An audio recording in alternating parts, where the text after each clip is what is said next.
In the spring of 1995, on the sun-drenched campus of Stanford University, two young men met for the very first time. And they absolutely hated each other. One was a 22-year-old from Michigan named Larry Page. Quiet, awkward, obsessive. The kind of kid who once built a working inkjet printer out of Lego bricks. The son of two computer science professors, Larry had code running through his veins before he even knew what it meant. The other was Sergey Brin, a 21-year-old immigrant from Moscow. Loud, confident, the kind of person who could argue with a brick wall and somehow win. Sergey had fled the Soviet Union with his family at the age of 6, carrying almost nothing. But what he lacked in material wealth, he made up for in sheer, unrelenting brilliance. When they met during a campus tour for incoming PhD students, they disagreed on practically everything. Politics, math, the weather. If one said the sky was blue, the other would argue it was technically violet. But here's the thing nobody tells you. Sometimes, the most world-changing partnerships don't begin with a handshake. They begin with a fight. Because within months, that friction turned into fascination. That fascination turned into collaboration. And that collaboration would eventually produce a product that today is used 8.5 billion times every single day.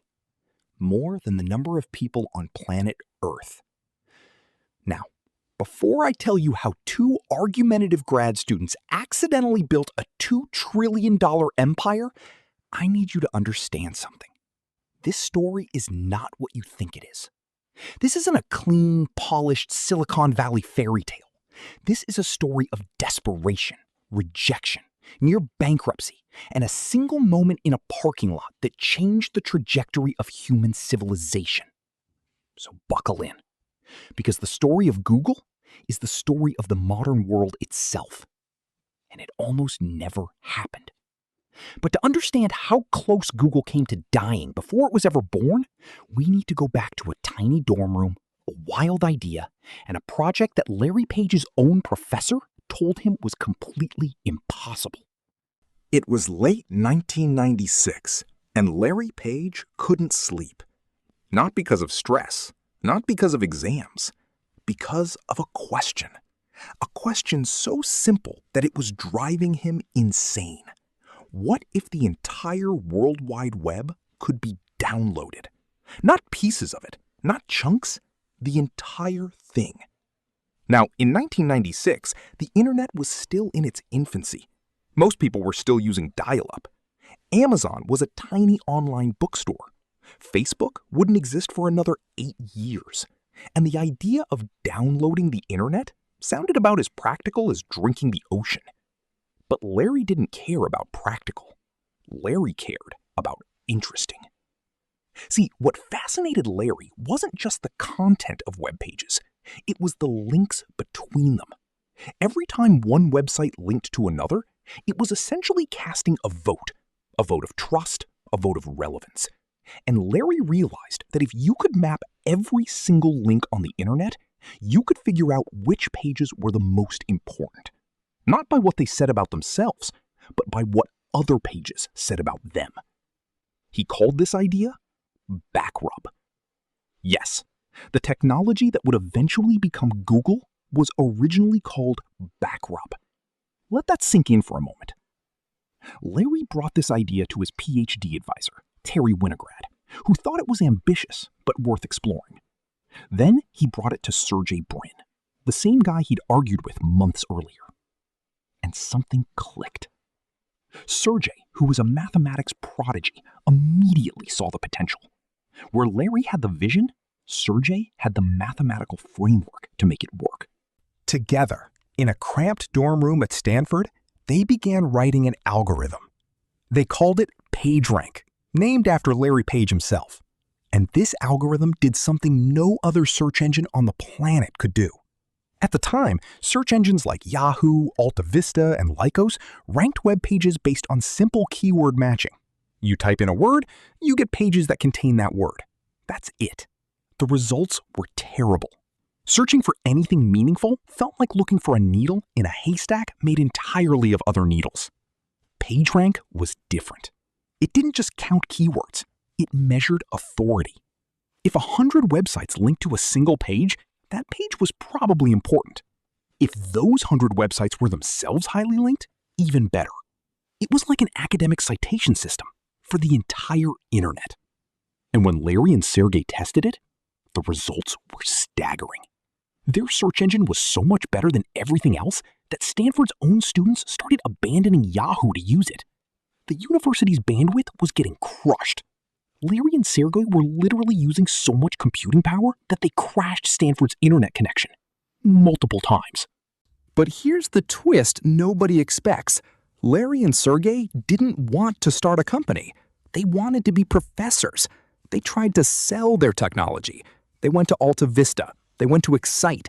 They went to Yahoo. They offered to sell PageRank for $1 million. Every single one of them said no. Every single one.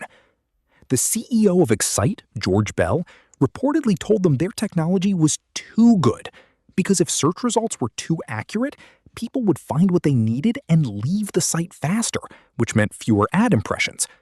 Let me say that again.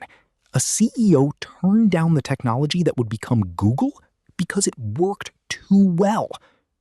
Now rejected by every major player in tech, Larry and Sergey were stuck. They had the most powerful search technology on Earth, no money, no business experience, and a university that was about to shut them down.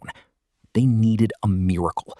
And in the summer of 1998, they found one, in the most unlikely place imaginable.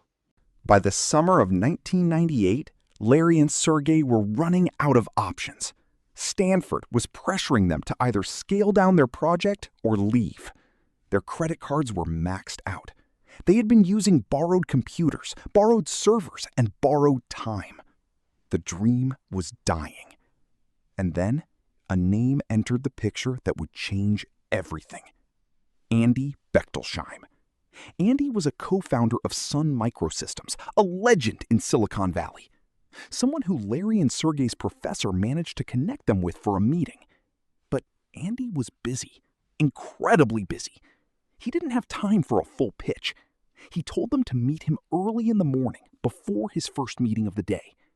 So on a cool morning in August 1998, Larry and Sergey set up a demo on the porch of a Stanford faculty member's house. They showed Andy their search engine. They typed in a few queries. The results loaded. Andy stared at the screen. He didn't ask about their business plan. He didn't ask about revenue projections. He didn't ask about monetization strategies or market analysis. He reached into his pocket, pulled out a checkbook, and wrote a check for $100,000, made out to Google Inc. There was just one problem. Google Inc. didn't exist yet. There was no company, no bank account, no incorporation documents, nothing. Andy Bechtolsheim wrote $100,000 check to a company that was, at that moment, completely fictional. Larry and Sergey stared at the check. They couldn't even cash it. It sat in Larry's desk drawer for weeks while they scrambled to officially incorporate the company. On September 4th, 1998, Google Inc. was officially founded. Their first office? The garage of Susan Wojcicki, a friend who would later become the CEO of YouTube. Rent? $1,700 a month. Inside that garage, with servers held together by Lego bricks and duct tape, I am not making that up, two 20-something PhD dropouts began building the foundation of what would become the most visited website in human history. But don't let the humble origins fool you. The early days of Google were defined by one ruthless, almost religious conviction. The product must be better. Always. No exceptions. While every other search engine was cluttering their homepage with news, weather, stock tickers, and banner ads, Google did something radical. They launched with a nearly empty page. Just a logo, a search bar, and two buttons. It was clean. It was fast. It was almost insulting in its simplicity. And people loved it. By 1999, Google was processing 3.5 million searches per day. By 2000, that number hit 100 million. The world was searching, and Google was answering. But there was a massive existential problem lurking beneath the surface, one that threatened to destroy everything Larry and Sergey had built. Google had no idea how to make money. 100 million searches a day, and not a single dollar of profit. Investors were getting nervous. The dot-com bubble was about to burst, and inside Google's offices, a battle was brewing. A battle over the soul of the company that would either save it or tear it apart.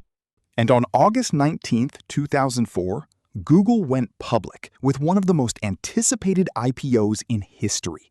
The stock opened at $85 per share. Within a year, it crossed $300.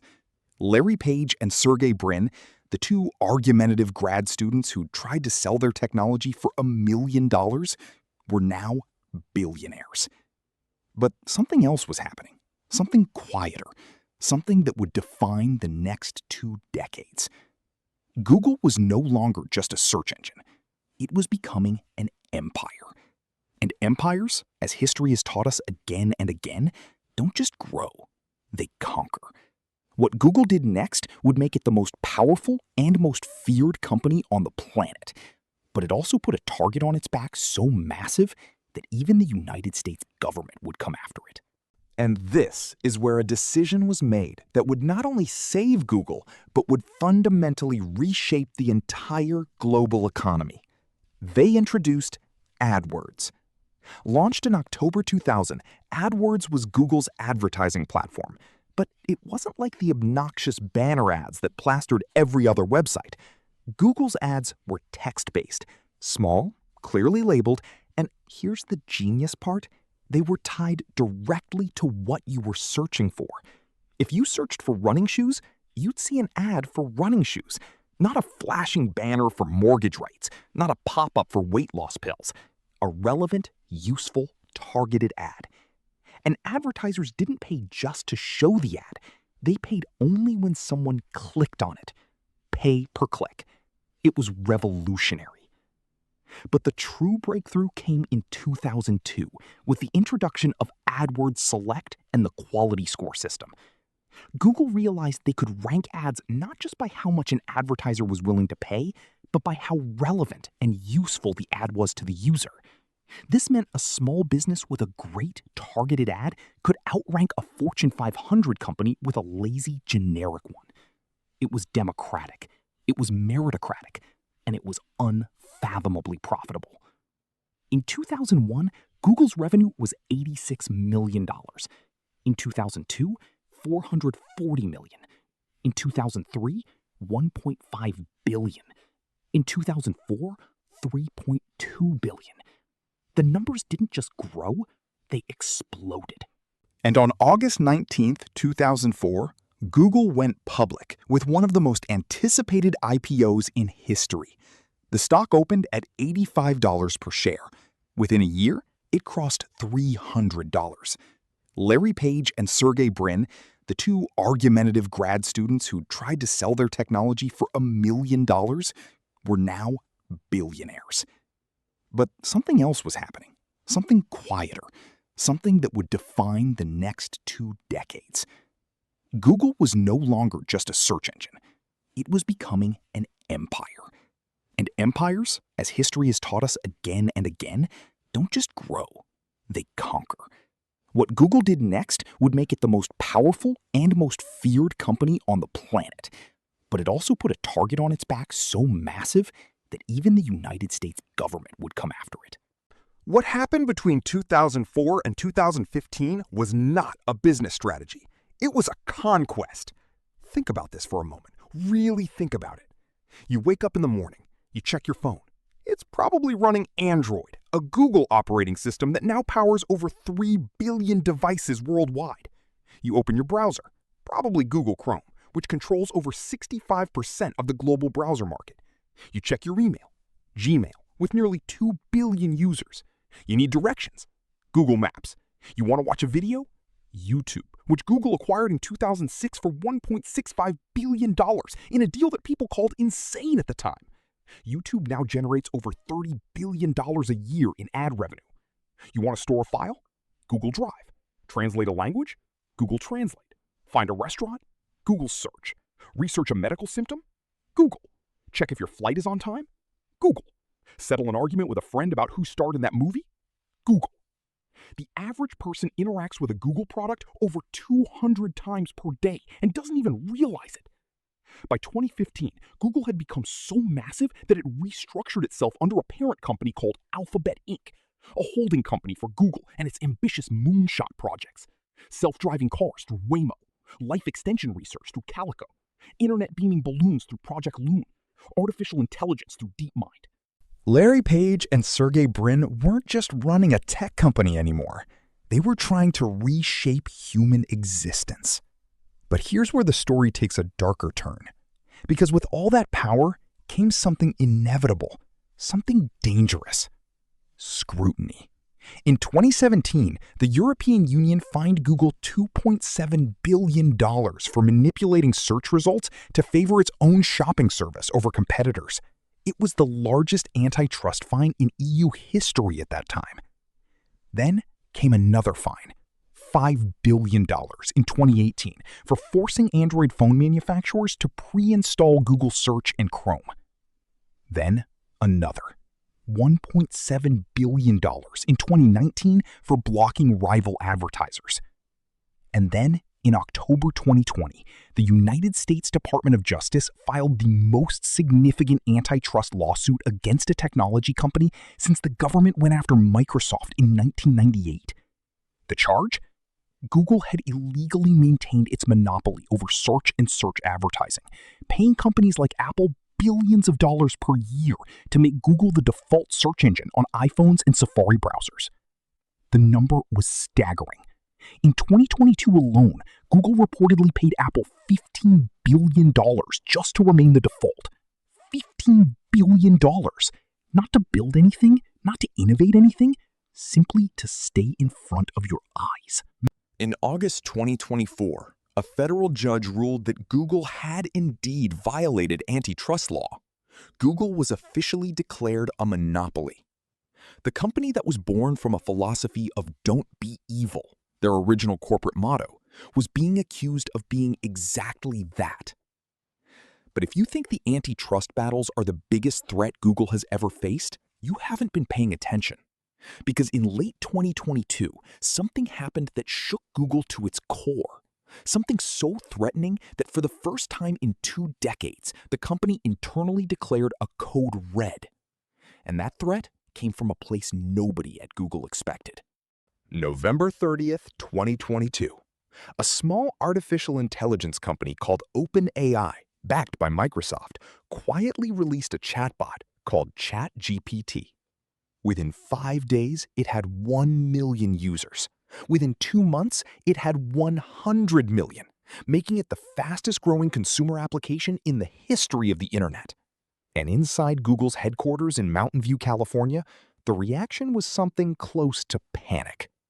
For over 20 years, Google had dominated one fundamental human behavior, the act of asking a question. Every time anyone, anywhere on Earth, wanted to know something, anything, they went to Google. That behavior was so deeply ingrained that Google had literally become a verb. It was in the dictionary. It was in our language. It was in our muscle memory. And now, suddenly, for the first time, there was an alternative. Not just a better search engine, something fundamentally different. A technology that didn't give you a list of links, it gave you an answer. In natural language, conversationally, like talking to an impossibly knowledgeable friend. Google's CEO, Sundar Pichai, who had taken over from Larry Page in 2015, declared a company-wide code red. Larry Page and Sergey Brin, who had been semi-retired for years, were pulled back into active involvement. Emergency meetings were held. Product timelines were accelerated. The entire AI strategy was overhauled overnight. And here's the terrifying irony, the part of this story that keeps Google executives up at night. Google essentially invented the technology behind ChatGPT. In 2017, Google researchers published a landmark paper called Attention is All You Need, which introduced the transformer architecture, the foundational technology that powers ChatGPT, GPT-4, and virtually every modern large language model. Google had the technology. Google had the researchers. Google had the data. Google had everything it needed to build ChatGPT before OpenAI ever existed. But they didn't. Why? Because Google was trapped by its own success. Launching an AI chatbot that gives direct answers would mean fewer searches. Fewer searches would mean fewer ads. Fewer ads would mean less revenue. And Google's ad revenue was over $200 billion a year. They couldn't risk it. The golden goose was too valuable to disturb. So they sat on the technology. They published the papers. They let the researchers present at conferences. And someone else, OpenAI, backed by Microsoft, took that research, built on it, and used it to aim a weapon directly at Google's heart. It is perhaps the most expensive case of corporate hesitation in the history of business. Google scrambled. In March 2023, they launched Bard, their own AI chatbot. The launch was rocky. During a live demo, Bard gave a factually incorrect answer about the James Webb Space Telescope. Google stock dropped $100 billion in a single day. But Google is not a company that goes down easily. They rebranded Bard as Gemini, poured billions into AI development, integrated AI directly into search results, and began the most aggressive pivot in the company's history. In 2024, Google's Gemini models began competing seriously with GPT-4. Google Cloud's AI services started gaining traction. The company's stock recovered and hit all-time highs. The empire had been rattled, but it had not fallen. At least, not yet. So where does Google stand today? And what does the future hold for a company that knows more about you than your closest friend, your family, maybe even more than you know about yourself? The answer is both inspiring and deeply unsettling. Let me give you a number. As of 2024, Alphabet, Google's parent company, is valued at approximately $2 trillion. $2 trillion. To put that in perspective, that's larger than the entire GDP of Italy. It's more valuable than every sports team on Earth combined.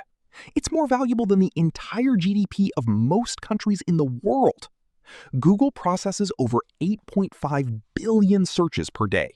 YouTube has over 2.7 billion monthly active users, more than any social media platform except its own sibling, Google Search.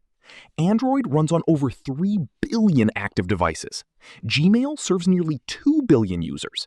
Google Maps is used by over 1 billion people every month. Google's advertising machine generates over $230 billion annually, more than the GDP of Portugal. And Google's data centers, those vast humming cathedrals of information, store an estimated 15 exabytes of data. That's 15 billion gigabytes. If you tried to download all of Google's data on an average home internet connection, it would take you approximately 473 million years.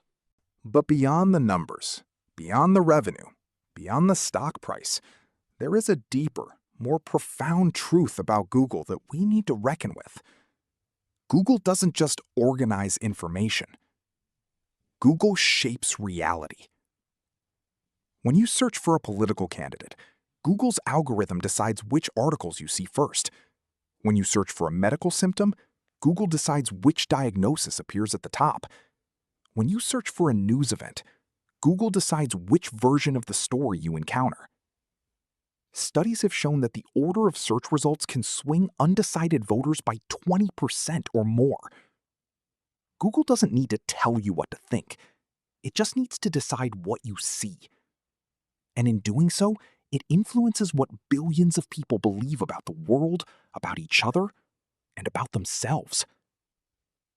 This is a power that no company, no government, no institution in human history has ever possessed. And it all started with two kids arguing on a campus tour. Think about that. 26 years ago, Larry Page and Sergey Brin were sleeping on air mattresses, eating ramen, duct taping servers together in a borrowed garage. They were trying to organize the internet. They were trying to make knowledge accessible. Their motto was "Don't be evil." Their mission statement was, and still is, to organize the world's information and make it universally accessible and useful. Noble words. Beautiful words. But somewhere between the garage and the $2 trillion valuation, between the idealism and the antitrust lawsuits, between "Don't be evil" and paying Apple $15 billion to maintain a monopoly, something shifted. Or maybe nothing shifted at all. Maybe this was always the inevitable destination. Maybe when you build a machine powerful enough to organize all human knowledge, the machine eventually becomes more powerful than the humans it serves. I'm not here to tell you Google is good or evil. The truth is far more complicated than that. Google has made the world's information accessible to billions of people who never had it before. A farmer in rural India can now access the same medical information as a doctor in Manhattan. A student in Nigeria can watch the same MIT lectures as a student on campus. A grandmother in Brazil can video call her grandchildren in Japan for free thanks to Google products. That is extraordinary. That is world-changing. That is, in many ways, beautiful. But Google also collects more personal data than any entity in history. It tracks your location, your searches, your emails, your viewing habits, your purchases, your movements, your relationships, your interests, your fears, your desires. Google knows when you're sick before your doctor does. It knows when you're heartbroken before your mother does. It knows what you're thinking about buying before you know. And all of that data fuels a $230 billion a year advertising machine that exists for one purpose: to show you the right ad at the right time to get you to buy something. The question isn't whether Google changed the world. Of course it did. The question is, are we comfortable with the world it's creating? Today, as Google races headlong into artificial intelligence, as Gemini gets smarter, as AI overviews replace traditional search results, as the company pours billions into building systems that can think, reason, create, and perhaps one day surpass human intelligence, that question becomes more urgent than ever. Because the next chapter of the Google story isn't about search. It isn't about advertising. It isn't even about smartphones or browsers or email. The next chapter is about artificial general intelligence, a machine that can do anything a human mind can do and do it better. And Google, with its data, its resources, its talent, and its DeepMind laboratory, is one of the 2 or 3 companies on Earth most likely to build it. When that day comes, and it may come sooner than any of us expect, the company that started in a garage will hold in its hands the most powerful technology ever created. And we will all have to decide whether we trust them with it. Larry Page once said, "If you're changing the world, you're working on important things. You're excited to get up in the morning." I believe he meant it. I believe he still does. But the world Larry Page is changing today bears very little resemblance to the world he imagined in that Stanford dorm room in 1996. And the company he built has become something far bigger, far more powerful, and far more consequential than even he could have predicted. Google began as an answer to a question. Now, it's the most important question of our time. What happens when one company knows everything? And that is the story of Google. From a heated argument at Stanford, to a garage in Menlo Park, to a $100,000 check made out to a company that didn't exist, to a $2 trillion empire that touches every human being on this planet. A story of brilliance and blindness, of idealism and empire, of 2 young men who wanted to organize the world's information and ended up owning it. Now, if this story captivated you, if it made you think, if it made you look at that Google search bar a little differently, I need you to do something. Hit that subscribe button. Because next time on Global Entrepreneurs X-Fives, we're telling a story that is, in many ways, even more unbelievable. It's the story of a man who was laughed out of a room when he proposed his idea, a man who was told his company would fail, a man who drove to Blockbuster Video and offered to sell his struggling little startup for $50 million, and they literally laughed in his face. That company was Netflix. And what happened next destroyed a $6 billion empire, reinvented an entire industry, and changed the way every human being on Earth consumes entertainment. That story drops next week. Subscribe, hit the bell, and I'll see you there.